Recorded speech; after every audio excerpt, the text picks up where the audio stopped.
Hello, everybody, and welcome to another week of Tryhard Tuesdays, where we learn to try a little bit harder. I am your host, the Grand Wazoo.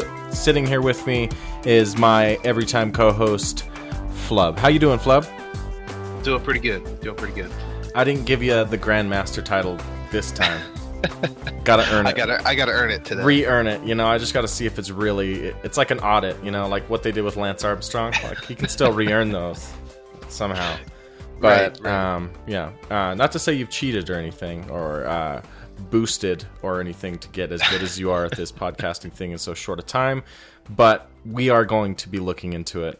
We'll have a committee be looking into it with the Olympics and stuff going on. Flubb's just too good of a guy. He's got to be doping or something. We'll figure it out. We're a clean agency. But anyway, guys, how's it going? It's been an interesting week in Dota already, and it's a lull. We got the old shuffle, waffle, waffle going on with all the teams, people dropping out, dramatic bullshit on Reddit. You know, just another day in paradise, another week in hell if you're reading the Dota 2 Reddit too much. But, of course, people are getting dropped from teams. Notably, Eternal Envy is apparently off secret, which is interesting. It not necessarily a surprise, I guess. They haven't had the best results since, what was it, Shanghai that they won? Was it Shanghai? Yeah. It was. I think it was all the way back to Shanghai. But I mean, it makes sense because of the heroes that they picked him during the international, right? Like, I don't know. It was almost like they're like, man, you're not playing good at this point, so just like tell us what to pick you randomly in the off lane because like you're not doing your job here and as a carry or something. And then obviously he doesn't play in the off lane and then screwed up even more. Or there's something. I don't really even know what was going on at that point. Maybe they were like, well, you're probably going to get kicked at this point anyway. You should just play off lane. Yeah. This is not a new idea I'm presenting here, but a lot of people have posited that it's just there's too many greedy players on one team. You know what I mean? You've got Arteezy, which is a very greedy mid/carry player. Eternal Envy, a very greedy carry player as of late. Occasional mid player, another player, and then you have Puppy, which is known to be the greediest 5 support in the game. So with all that put together, it's like, where do you send who to farm? If all these people are so comfortable in where they can farm, and then all of a sudden they're put into places where they're not comfortable to farm, like, do they play differently? Obviously.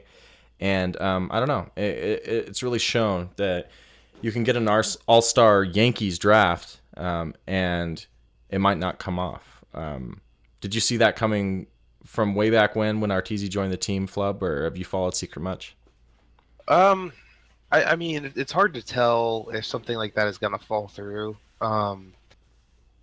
It's not something that you can always just be like, okay, this is how this team's going to work, this team's not, because it's also how the players match up well too, like personality wise. It's hard when you have all those type of big personalities together, but there's been teams in the past where that has worked. So it depends on the situation and how everyone meld together correctly, or not. So and now it's a not, right? I mean, oh yeah. And I guess it's going to be interesting to see who goes where. I mean, there's rumors with people being off of OG, people being off DC. And we'll just have to see. I mean, that's the thing. We will just have to DC what happens with that team, because they've gone from a team that wasn't showing any results to just a powerhouse seemingly overnight, and there's talk of Resolution leaving. I don't know exactly if that's true yet, but we'll see where that team goes, because, they hit second. That's quite an achievement, for any organization. So, right. Like, careers are made upon that. And I could see the gleam in Misery's eye. Just like he felt accomplished in something. Like, that's huge, biggest tournament in the world. But moving on to our weeks in Dota. I've been playing a lot of single draft. It's reinvigorated life in the bedroom. I mean, playing Dota, as it were. It's like she's bought new makeup, fresh perfume. Because people actually play support in single draft because they're kind of forced to in a weird way. And it's a good, rewarding way. I almost wish single draft was in the ranked modes, because I feel like it's a pretty good... I don't know. It's just a cool twist on the game in a weird way. I've had like a lot of fun playing single draft, and I haven't been like someone who plays normal a lot, but I'm slowly becoming, a normal player. And I always say that with a little bit of like I'm becoming a zombie or something, but ranks just like beat me down, man. Yeah, I can understand that. The thing is, like with single draft, it kind of has the same problems that I have with random draft, where sometimes you'll get like the best, like one team will get like a crazy lineup because they get like first pick on random draft, or on single draft, the setup on one team will be vastly better than the setup on another team, because it's only, I mean, each guy gets a strength and agility and intelligence, but that doesn't necessarily mean you get a lot of supports or an equal number of supports or carries or offlaners or what have you.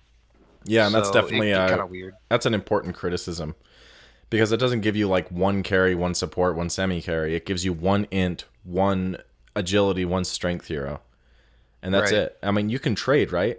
Like I never No, have. you can't trade in single draft anymore. Not They in took single that draft. away like a year ago. Oh, interesting. But Yeah, I yeah, just I started mean, playing it. I played it when I first started Dota, and now I'm playing it again. So yeah, and when they had the Switch, it wasn't that big a deal. You know, you weren't as locked down to those heroes.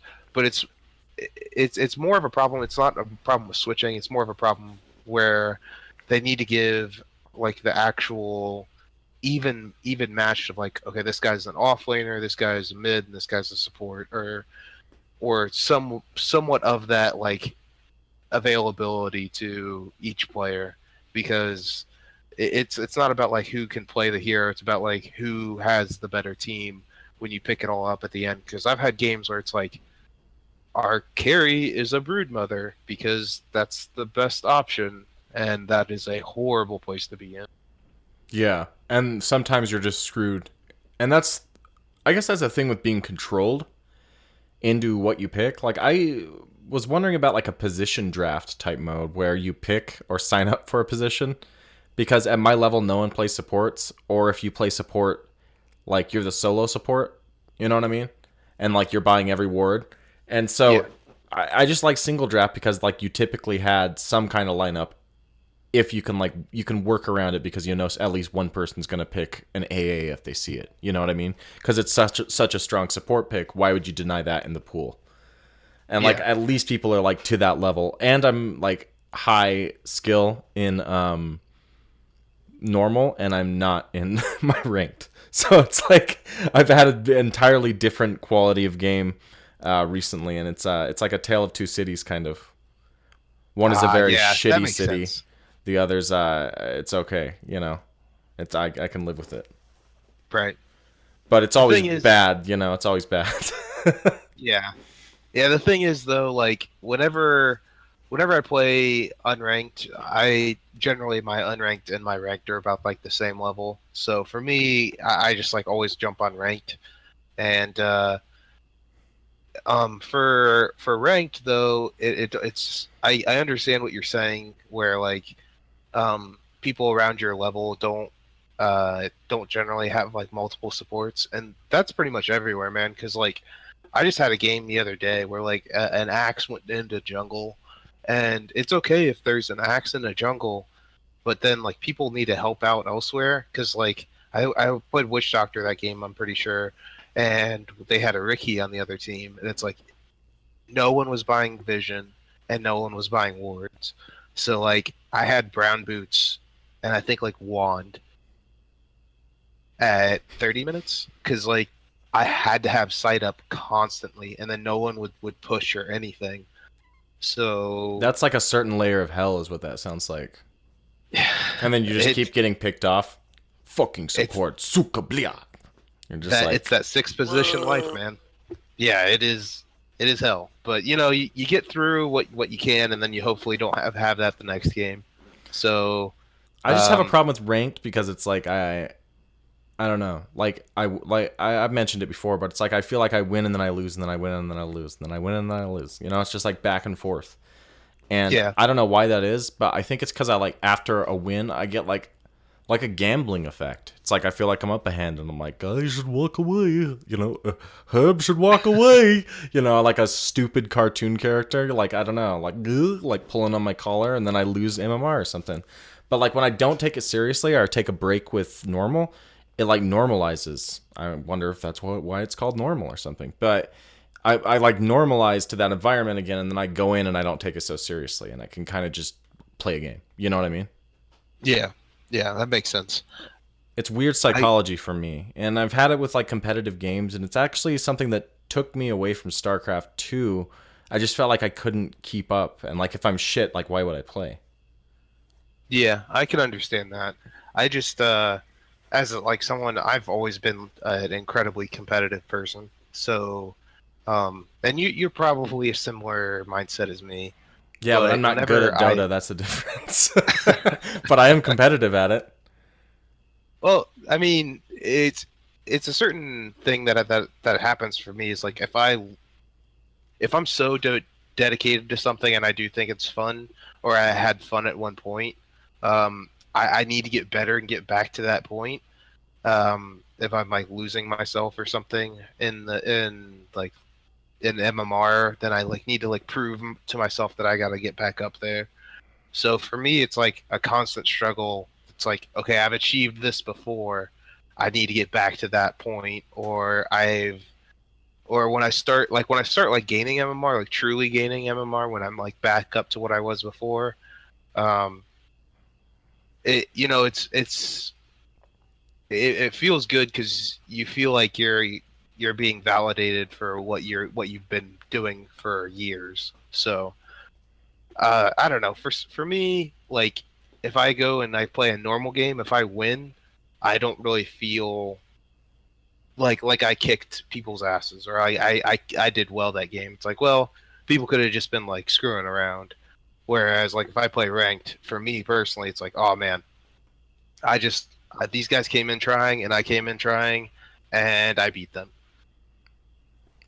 Except it feels like my teammates aren't trying, and theirs are like, NFL like 300-pound linebackers who have like are in their off season and are doing like mental exercises, and are just super coordinated because they like play on like the Detroit Lions or some shit together all year, Oh yeah. and they just come off and their communication's perfect. Like I don't know, even the most basic things, it feels like people like on my team, it's definitely a negativity bias is what you would call it. Like I guarantee there's like that many idiots on their team, but because they're on my team, it feels like there's way more, right? That's the whole argument. It's a negativity bias. Oh yeah. The world's not really out to get you. It's that bad for everybody. Believe me. Believe me, it's that bad. Whew, there are some idiots out there. I'm one of them. So watch out. I'm driving a car out there. But this would be a good time to go ahead and transition into our early topic. We came back, we were feeling rusty, and we kind of put together a list of some heroes we play to get back into the swing of things. You guys should also tweet us at .p_wazoo and at .p at Flubb Dota. Tweet us there what heroes you come back to get in the groove. We'd love to hear yours as well and maybe talk about them on the show. But me starting off, I played some games today. Zeus. I love Zeus. I feel like he's really easy to like understand because of his ult. I mean, and his lightning bolt gives him endless applicability when it comes to dewarding and just utility. Arc lightning gets him last hits almost guaranteed. Like you'd have to pick him in a really dumb situation to not be able to farm, and he's just generally good up until he stops scaling completely. So that's why I would pick him. He's a mid. People like him on the team because they know that you'll be able to get those pickoffs. He can chase down just about anybody because of that, like if you just use it correctly. And yeah, he's a lot of fun. He's like a vanilla hero for me that I've just always really loved. Vanilla flavored, I guess. Yeah, I like Zeus. For me personally, he's not one of my favorite ones, but I can totally understand. I got another buddy. Yeah, you know him, Toffees. He would say the exact same thing as you in this scenario. I do like Zeus. He he is kind of a pub star hero, and that's actually what I was going to get into. Is that I feel like my comfort heroes are like the pub star wrecking heroes that that like everyone hates to see on the team. Yeah, I feel that way to an extent as well. And it's like, oh man, GG, this guy picked this hero. But like until you actually start wrecking with it, and they're like, oh okay, well this is acceptable. And my number one started off right is Pudge. Like, man, that hero is so much fun. Every time I hit a hook, like I just like kind of like jump it with glee inside just a little bit. It's like, yes, I got a guy. Like I out tricked him, or I just came out of nowhere and used the tree line correctly, or it's just like it's so rewarding when you get that hook. Especially like if people see you and like a quap blinks and you get a hook as she's blinking. That is so rewarding. It's all about the hook, then? It's all about the hook, man. It's all about the hook. It always will be. Well, my number 2 hero, if you're done talking about Pudge, like what else is there to say? No, nothing. But my number 2 hero is going to be Mirana. I've been playing her a lot lately, mid or otherwise. She's a hero that you can kind of run anywhere, oddly. Like, even if you just want to roam her, you can go and set up arrow kills mid. You can go and cover runes and help in off lane. You can go stack and pull in the jungle. You can kind of run her anywhere. You can also run her just straight mid, right? So, like, she can go just about anywhere. She's strong in a lot of different ways, and people stand really still at my skill level a lot of the time when they're farming. They'll just sit and, like, not move around, and then when the creep's really low, they'll just, like, hit it. And so if you can just see them standing still and they're going to be there, like landing arrows becomes very easy for max distance, and then that's a kill. Flubb mentioned something last episode that to get a good arrow as Mirana towards the end game and at his skill could mean, you lose an entire team fight. And so that, like, it's a hero that has really good ability to be impactful throughout the game.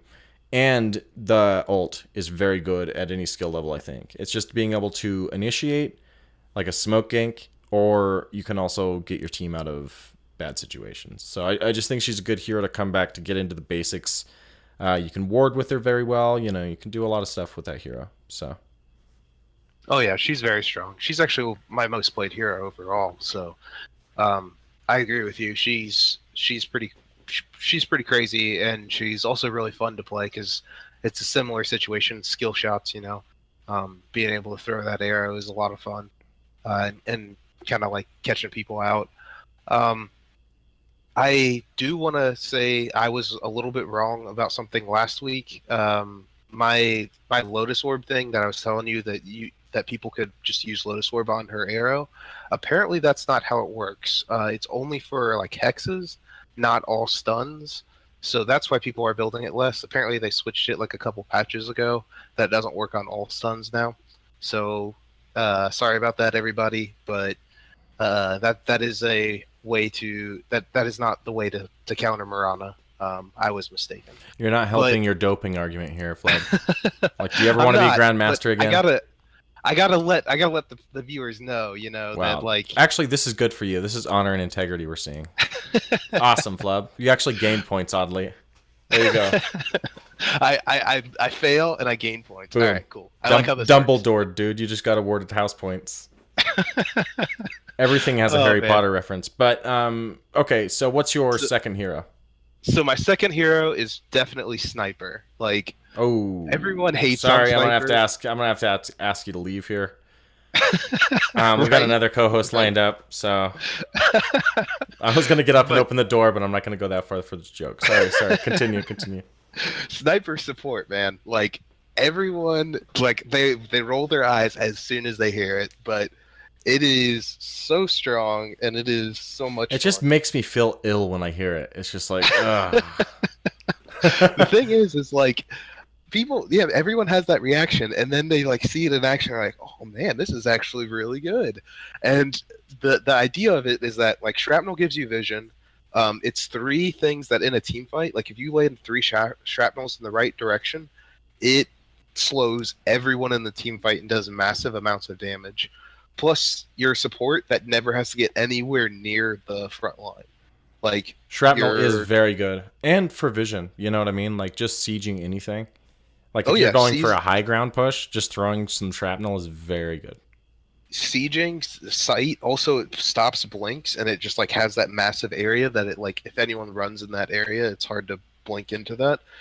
Um, it's also like super strong. Like I run it with um, void. So you if you chrono and then you put shrapnel on, the amount of damage that comes out is just silly on shrapnel if they just stand in it. Do you run that with So Ursi's support Kunkka? I I don't think I've run it with support Kunkka. I run it with Rubik though, and it's pretty awesome to lift someone back and put them further into the shrapnel. So they take more damage, and if they're going to continue to run that direction, then they're going to take even more damage, and it's pretty awesome. Um, That's nasty.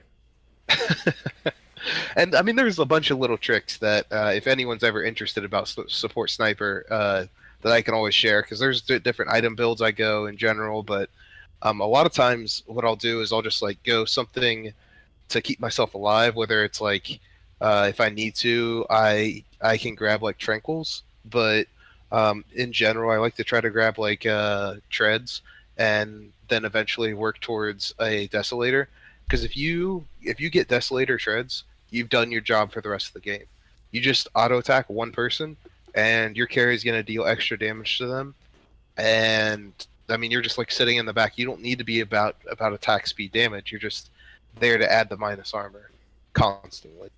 And now with the And Blightstone, you can do that even earlier. right, right. So I mean, I pick up early Blightstone on him every time. So it's not as big of a buff, obviously as Deso, but it's still something in the beginning, and it's so strong, and so, he's really good at annoying people as a support. He's not the classic. Okay, I jump in and I stun and they're dead in a few seconds. It's like, okay, I'm gonna slowly kill you, but there's pretty much nothing you can do about it. He's like a poor man's AA or something. It's like because you have the Kind of like assassination. AA Sniper is actually one of the support duos I run. I like that, yeah. When the meta isn't like crazy heavy on super divey heroes like it is right now, but yeah, there's a bunch of little tricks to trade, but man, whenever I am feeling down and I can get some people together, like just like one or two friends, sniper support, man. That's my number two for sure. There's a song in there somewhere. Whenever you are feeling troubled, you just play the sniper, right? You just shoot some play dudes. the sniper. Yeah. But okay, that leads me to my third hero, which I'm gonna have to say Sven, because he's someone that is kind of in meta. He can pull a game out of nowhere. Stacking helps you get into a game that you might be out of, and just a good all-around hero. The stun helps because you get weird lanes where you get like 2 core lanes sometimes, you know, and people just like compete with last hits, and it's like okay. And Sven's always my hero that I feel like I can out farm when someone's trying to take my farm. Yeah, But yeah, it's true. And he has like he's self stacking too with the Helm of the Dominator. So and that's always the thing, is like you have that insurance, and when you have that insurance, it's a lot easier to play, I think. yeah, definitely. But that's all I have to say. I mean, he's good. You should play him. Well, I feel like Sven is also strong in the fact that like it's hard to argue with, like, if you have dumb teammates, you can hit a button, give them extra move speed to run away, and give them a lot of armor so that they don't die. Yeah, it's very good. And he's just a powerhouse, you know, and a threat, which is good to have, I think, depending on the lineup. He can be bad sometimes if he gets too kited, but... Right. No, well, like any carry, pretty much. But so my number third, I'm gonna go with something that is an immediate Ursi hatred.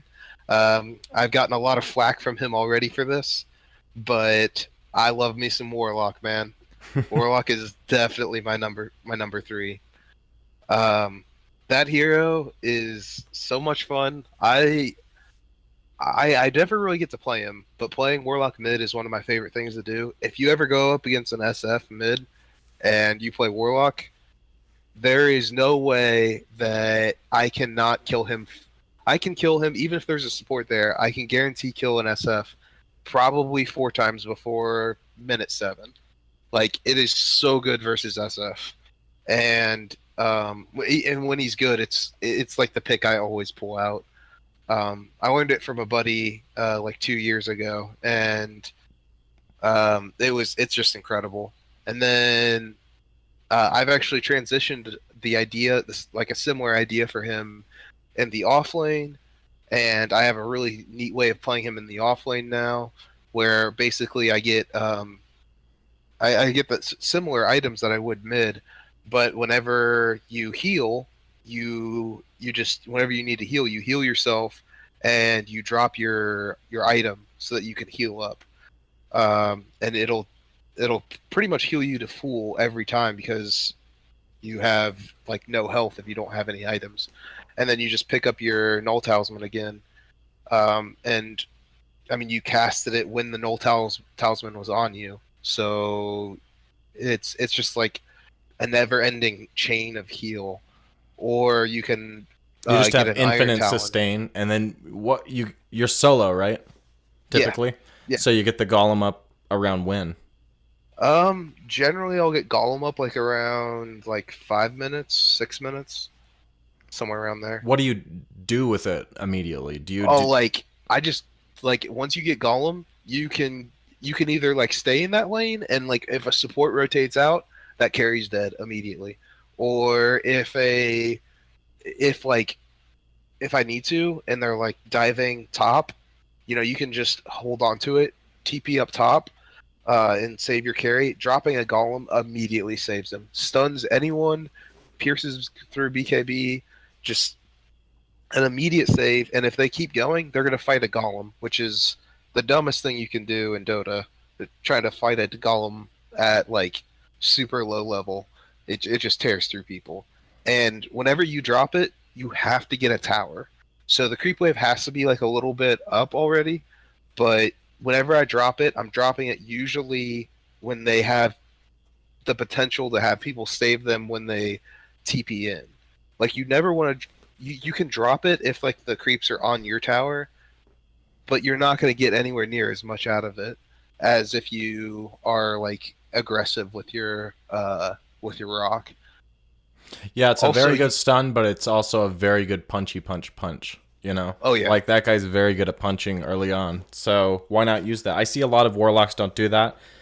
They use it as like a portable ravage, and then once that's done, they like bring it back and just like leave it or something. And it's like no, like at least go farm a camp or something, right? Oh yeah, like Or the several. Golem is crazy good, especially like before people start hitting like I'd say like 13, it starts getting risky.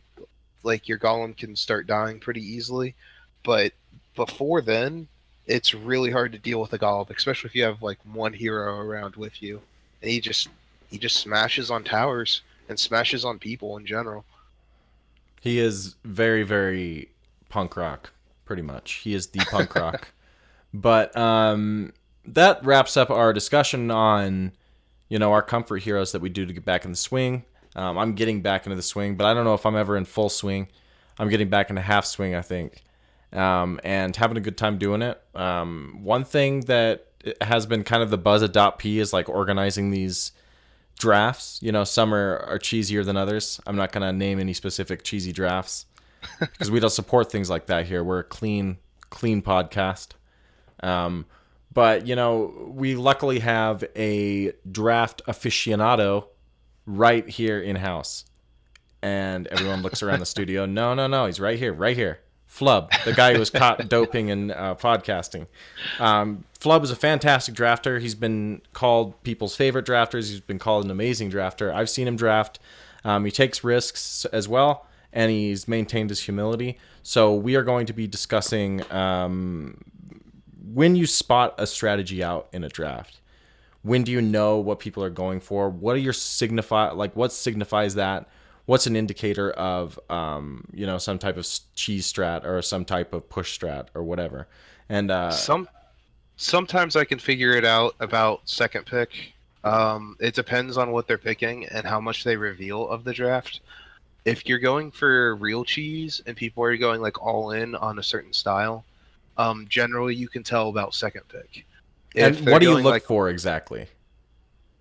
so, let's pick something kind of obvious that a lot of people like to do back from Dota 1 days, or drafting.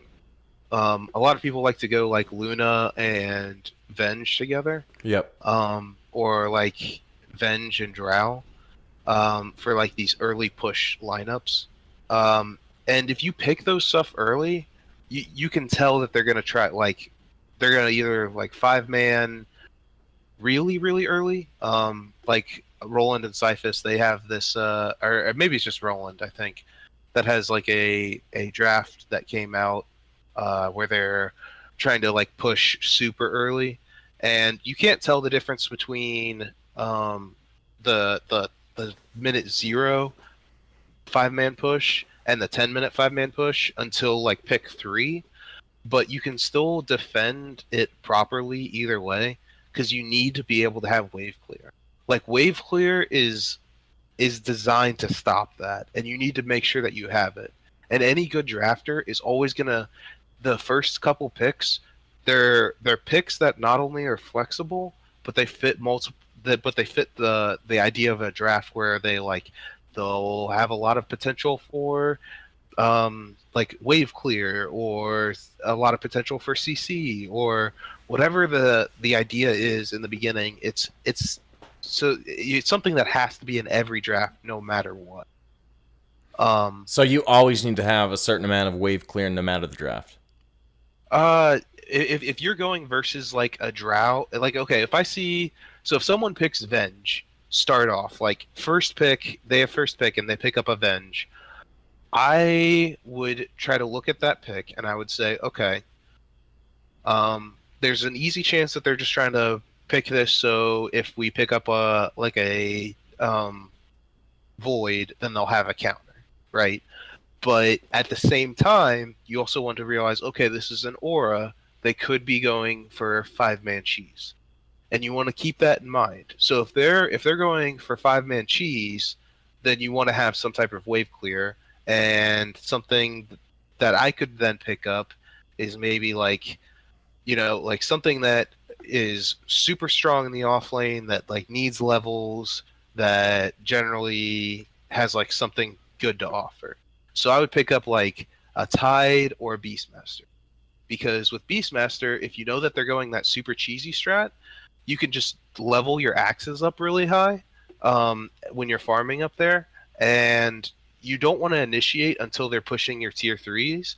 But if they're pushing tier threes, then you just make sure your wave clear is down there, and you put whoever has the strongest wave clear at that point, while another person is farming out, and will come back into the fight at the very last moment when they start to dive you. Because it's not about, when you play versus push drafts, it's not about trying to stop them. It's about slowing them. If you slow them to a point where they have to go back to farm, they are super vulnerable. Their levels are going to be so much lower than yours if you do it correctly. So You typically hold off.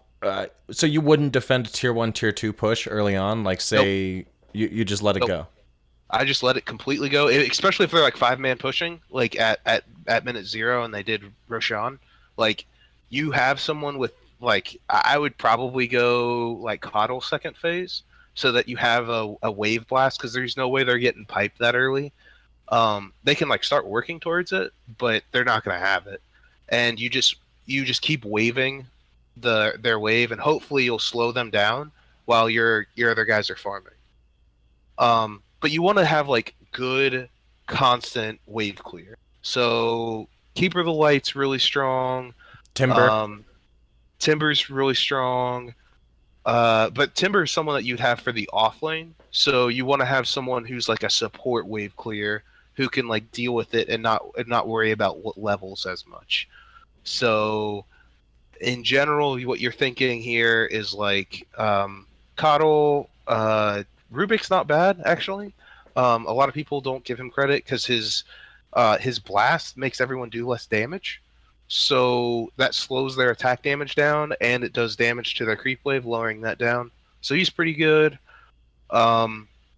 Batrider is actually really strong because you could just flame and like they can move the creeps around a little bit, but if you do it right next to the tower, they're gonna have to tank it, or the creeps are gonna die like pretty fast.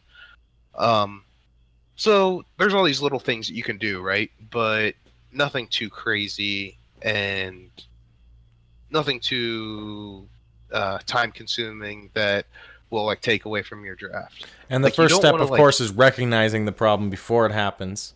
Much like any other kind of abuse, you need to see those early signs. You know what I mean? Like to really understand like what's going on. You know, like I don't know. It's like this seems so cheesy and abusive of a strategy that they're running, but it works occasionally, I guess. And it's because people aren't seeing something that's very easy to see, which is that aura. That entire aura draft. I mean, if you're drafting multiple auras, you're looking at that as an investment that's going to pay off pretty early, probably, because you're going to level that if you see them level it right off the bat. You know what I mean? And that's the thing about Dota is like you're not all in even at that point. You could always just adjust and go back to lanes, but when you keep going all in, like there comes a point where you're highly disadvantaged to turn your draft around and try to farm, like you said. Right. And the thing is like, so I was listening to the podcast about like different ways that they were trying to set up everything. They had like, I think it was, what was it? It's Venge, Luna, Nature's Prophet, forget the other ones that they said in particular, because I would have chosen different stuff in that lineup personally. It was, I think, Nature's Prophet, Venge, Luna, Abaddon, and Witch Doctor. Okay, so like it's very strong, but like I really don't think that late game is that good. Like Luna's strong, don't get me wrong, and Venge can like kind of be a semi carry, but if you have like a true carry like a Medusa, that's gonna get eaten alive. And Medusa has wave clear. Her snake is really strong. Or like they're talking on the podcast already is like techies. You want to have people who slow down pushes. So it's about the wave clear and it's about trying to deal with this 5-man push type thing. I actually think that techies is something that you can deal with because you just like buy a few sentries and then you just lay them down in the lane that you're going to push because you're going to get the gold right from the towers. But if you have someone that's like Elder Titan, Keeper of the Light,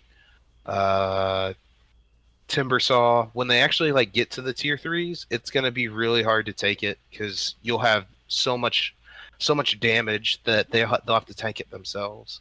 And you want to ban the ability, like as soon as I see, especially if I see 2 aura heroes, like if someone picked up Vengeful and then they picked up Luna, okay, I'm banning what they need for the rest of their line. Like I'm banning either like a Dazzle who's gonna like heal them up, or like Witch Doctor's a decent ban, or like banning like a Chen or an Enchantress, or all these guys that like they have to win early, right? Because you don't want them to like 5-man deathball you.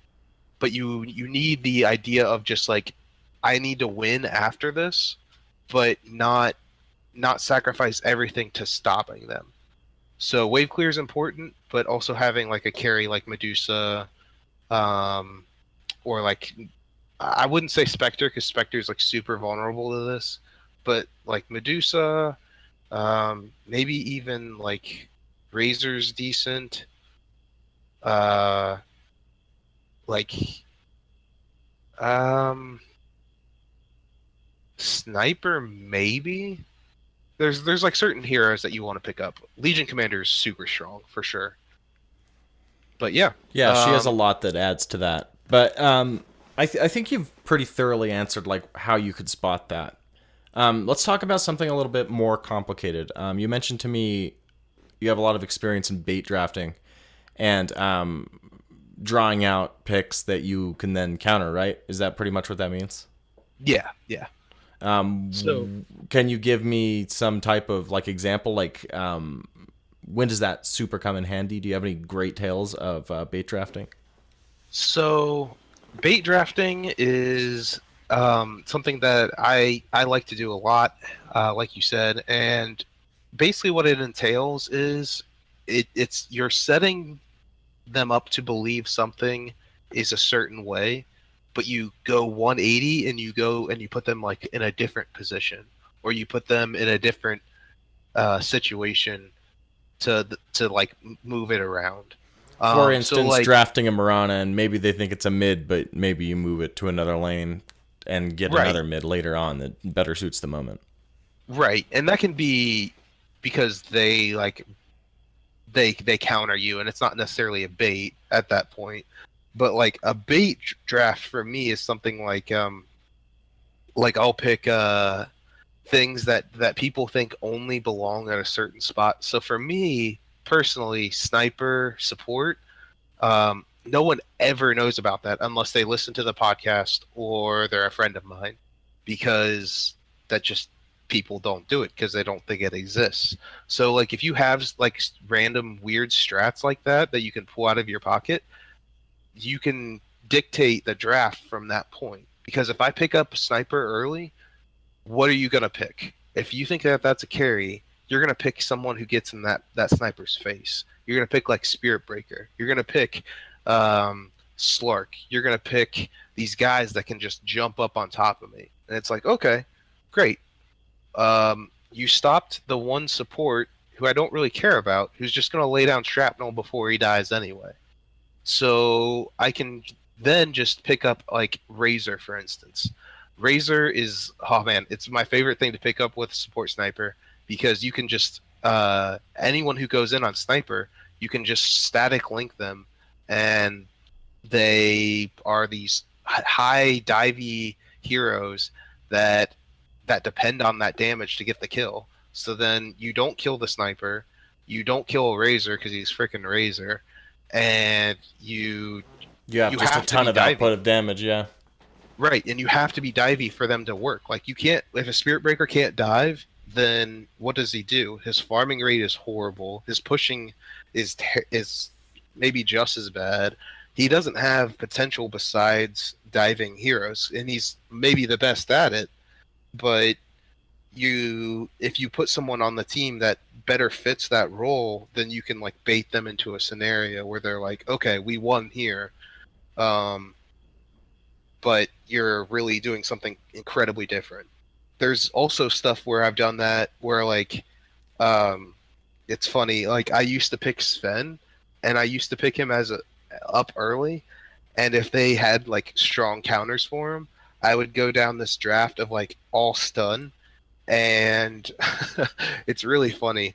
Um you just pick up Sven and you put him into a support role, and he just throws Stormhammer, and then you had like a Lena who could just lightning strike array, and then have like a Kunkka with a torrent, and that person is locked down for like a solid, I want to say like 6 seconds, 7 seconds, and you're punching them the entire time. So, like, it's funny what you can get away with in certain scenarios. You can bait people into thinking, okay, this guy has to be in this position because that's the only way to run him, right? But if you can think outside the box, you can bait the other drafter into picking exactly what you want them to pick, and then just draft something that completely shuts down their entire team. You never want to spend a ton of picks on a support, too. Yeah. I mean, if you're going to be spending all these picks to nullify someone, you'd prefer it's the hero that carries longest and hardest, or someone who has the best game impact. And so that's interesting. Right. You can just kind of switch the draft, and then you have a whole new game to play, right? Right, and that's the idea, is like, and that's what people do with having the versatile pick, right? People will play things like, let's say, oh, Beastmaster. Beastmaster for a while was able to go to the jungle, instead of going into the off lane, and they would play him in there, and they would basically um, put him into the 4 role. And it was a really, really smart way to play. But if you think back, excuse me, if you think about it, like, that's not like baiting them. That's just saying, okay, we're just going to put him into a less important situation. But but there's no real way to like shut down Beastmaster. I mean, you can, but it's not really feasible to. Um, sorry about that. Um, I feel like him more so than anyone else. It's not really about baiting. It's about picking something that's just versatile, that can gain you a nice stun, and something that can like really help out your team with the attack speed aura. I'm sorry if these draft secrets are like the true secret to your immortality, and you're like decomposing. That's what you're like.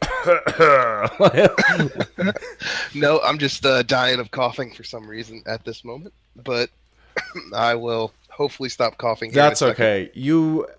The fact you would give us your secrets before you pass on, it's incredible. Incredible dedication. You have re-earned the title of Grandmaster Flubb, I must say. Thank you. Yep. No, like court needing to rule on this at all. You just the Grand Wazoo says, and it is the Grand Court. You know what I mean? Grand Master, so I'm Master of the Grand Court.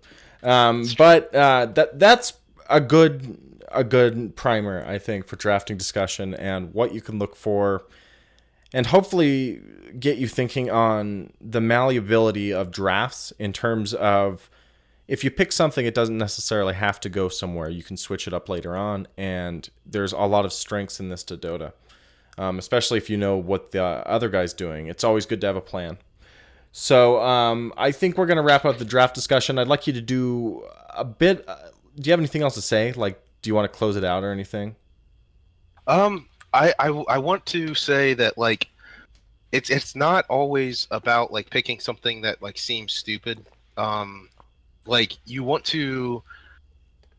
It's kind of like what was happening at the tournament with Sand King at first. I feel like people like picked Sand King up early because they're like, oh well, Sand King needs to go as a support in this situation, and then they moved him over to off lane, and they had a plan worked out. And that's what it is. It's like, drafting isn't always about doing what's most soundly smart. It's about what's doing most soundly smart in the lane situation that you know that's happening. Like, SK as a offlaner is a horrible matchup versus any ranged person ever. That is, like, everyone will always tell you that. Like, that is a horrible, horrible matchup and should never be played.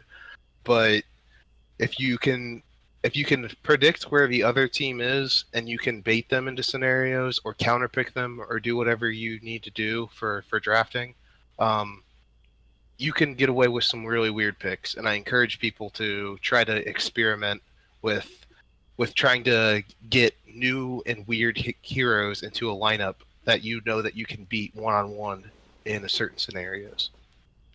So it's taking kind of a micro and a macro breakdown, and when you can see when those power curves work better, you can really take advantage of that in lane. Yeah, exactly. I couldn't have said it better myself. You did. I just repeat what you say, like we went over last week. I'm sure you saw that meme tweeted out.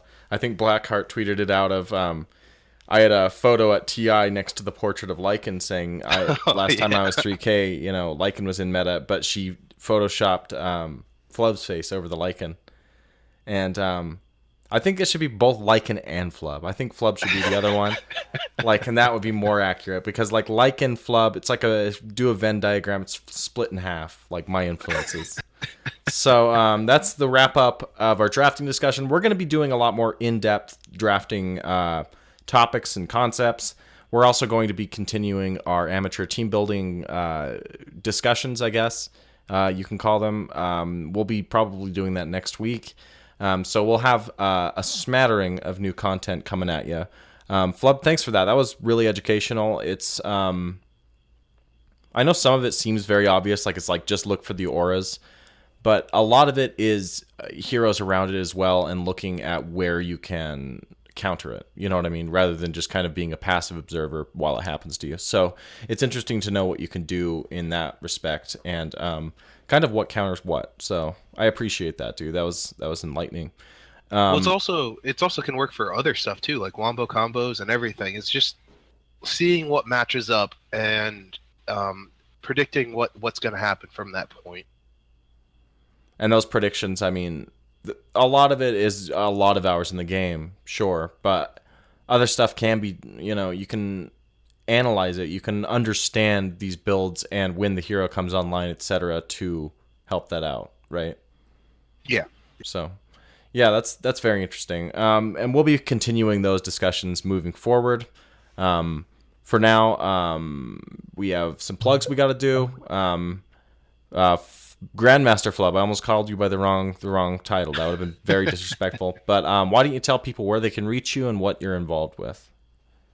I am at Flubb Dota is my handle for Twitter. You guys can catch me there. And ask me any questions about Support Sniper or anything that throw tomatoes at him or something. Whatever you want to do, just get involved. Of course. Yeah, it's the public forum to like discredit me for sure. But no, hasn't happened yet.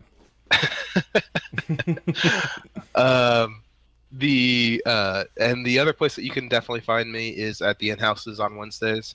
We should be starting those up pretty soon.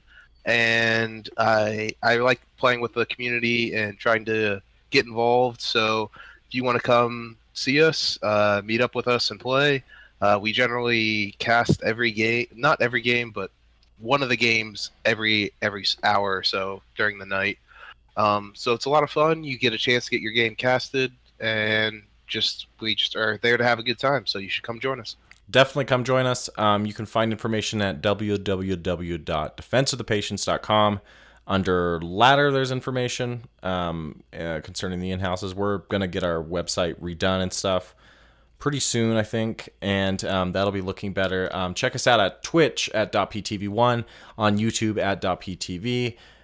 You can find us on Twitter at .p_show, and you can find me, the Grand Wazoo, at .p_wazoo. We are also going to plug this because I almost forgot, but we're going to be doing a new item thing where you guys vote on what item you want to do. And we're going to just start with 3 choices, so we're going to pick the 3 choices. It's arbitrary choice on your part. We get the ultimate, 3 choices. But we're going to do MKB, BKB, or Blade Mill as our 3 items. Tell us which ones you would like to see. You can vote for 1 or 2, I'd say. We'll see which ones you guys find the most interesting, and we will go from there. So I'm going to close out the show. Guys, thank you for another awesome week of Tryhard Tuesdays. Thanks for getting involved. Join us on the in-houses, and remember, stay hard and stay classy.